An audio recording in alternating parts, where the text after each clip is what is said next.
Very good evening. Welcome to 929 TV. నేను ప్రియాంక. బులెటిన్లో details చూద్దాం.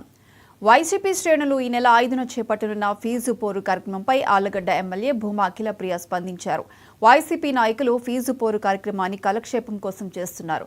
ఏ ప్రోగ్రాం చేయకపోతే నాయకులందరూ పార్టీ నుంచి జారుకుంటారన్న భయంతో ఏదో ఒక కార్యక్రమాన్ని జగన్మోహన్ రెడ్డి ప్రేరేపిస్తున్నారని అఖిలప్రియ ఎద్దేవా చేశారు. విద్యార్థుల గురించి, రైతుల గురించి వైసీపీ నాయకులు మాట్లాడాలంటే అసెంబ్లీకి వచ్చి మాట్లాడాలి. కూటమి ప్రభుత్వం వచ్చి ఏడాది కాకముందే వైసీపీ నాయకులు దీక్షలు, ధర్నాలు అంటూ గొడవలు సృష్టించాలని చూస్తే ప్రజలు చూస్తూ ఊరుకోబోరని ఎమ్మెల్యే అఖిలప్రియ హెచ్చరించారు. విద్యార్థుల కోసం చేసేది కాదు, వాళ్ళకి టైం పాస్ కావట్లేదు. జగన్మోహన్ రెడ్డి గారు ఏం ప్రోగ్రాం పెట్టకపోతే అందరూ మెల్లిమెల్లికి జారుకుంటున్నారు.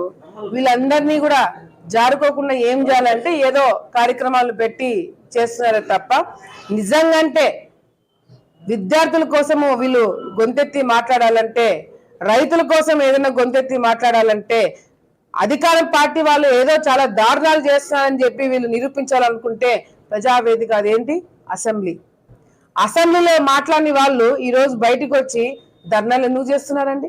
మీకు అసెంబ్లీలో మాట్లాడే అవకాశం ఇవ్వకపోతే కదా మీరు ధర్నాలకు దిగాల. మీరు చర్చించరు, బయటకు వచ్చి మాట్లాడరు. ప్రభుత్వం వచ్చి ఎన్ని రోజులు అవుతుంది? సంవత్సరం కూడా కాల ప్రభుత్వం వచ్చి అప్పుడే ధర్నాలు, దీక్షలు.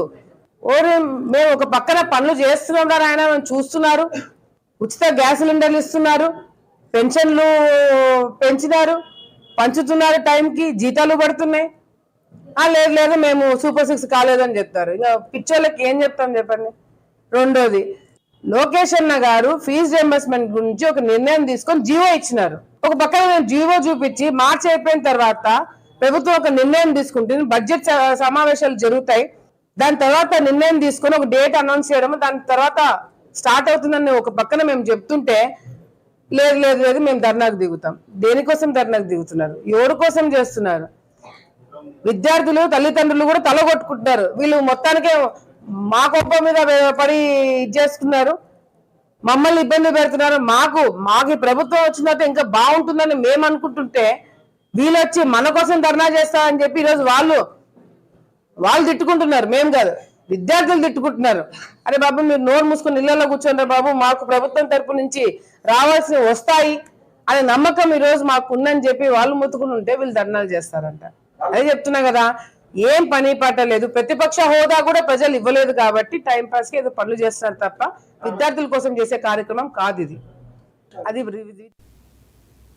నంద్యాల